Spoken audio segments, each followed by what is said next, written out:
15th జరిగింది. తర్వాత తన క్రమంలో ఉద్యమంలో భాగంగా మేము ముందుకు పోతుంటే మా దగ్గర ఎగిరినటువంటి ఉద్యమ కిరటాన్ని చూసి కింద మీద అయినటువంటి రోషయ్య సీటు ఫీట్ కిందికి పోయింది.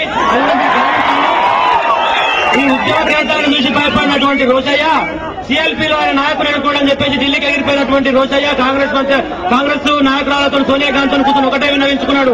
అమ్మా నేను అక్కడ ఉంది తెలంగాణ గురించి వచ్చినా అని చెప్తే నా ఇజ్జత్ పోతుంది కాబట్టి సిఎల్పీ నాయకులుగా ఎన్నుకున్నందుకు నేను మీ కృతజ్ఞత చెప్తాను వచ్చాను చెప్పొచ్చిన ప్రజలతోనే. కానీ నేను వచ్చిన మాత్రం తెలంగాణ గురించి చర్చించడానికి చెప్పి తెలంగాణ గురించి చర్చ పెట్టిరు.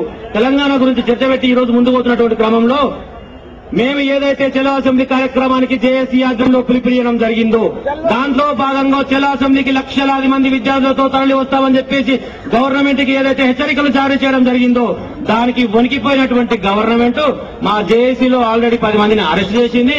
మిగతా 4 మమ్మల్ని రాత్రి పట్టుకుని పొద్దుగా వదిలిపెట్టారు. సానుకూలంగా వచ్చినందుకు రాత్రి పట్టుకొని ఒకటే చెప్పిన 8 మంది సిఐలు 12 మంది ఎస్ఐలు 20 మంది కానిస్టేబుల్ కలిసి పట్టుకొని ఒకటే అడుగుతారు రేపు ఏం చేస్తారని.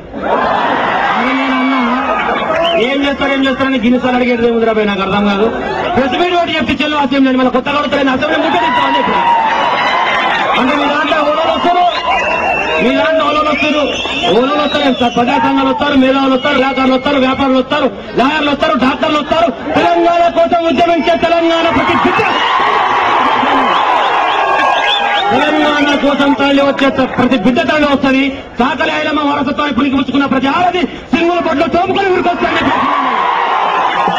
నేనన్నా 8 మంది సీఐలు వచ్చి మాట్లాడినాక 7 మనోళ్ళు ఎవరు తాటంగానేమో తమ్ముడు ఏం చేస్తారు అన్నారు. లాస్ట్ బాగా చేయరు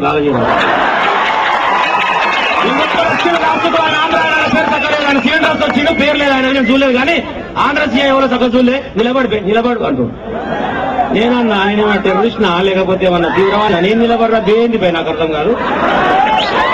వీటికి తప్పు చేసిన వారిని తుప్పురే కొట్టే దమ్ములైనటువంటి మీరు స్వచ్ఛందంగా న్యాయమైనటువంటి కోరిక నిజమైనటువంటి ఉద్యమాన్ని చిందించేటువంటి ఉద్యమాన్ని అణచివేత దూరంతో మాత్రం మీరు ఒకవేళ మమ్మల్ని ఏదో చేయాలని చెప్పి ప్రయత్నిస్తే మాత్రం ఒక కిషోర్ ఆపుతారు, లేకపోతే ఒక భాస్కర్ ఆపుతారు, ఒక రాజారాం ఆపుతారు, ఒక పిలమంత్రి ఆపుతారు, లేకపోతే ఒక విజయ్ ఆపుతారు, ఇంకొకరు ఆపుతారేమో కానీ తెలంగాణ విద్యార్థి శక్తి మొత్తాన్ని ఆపదని చెప్పేసి చెప్పి ఎంతమంది ఆపుతారు.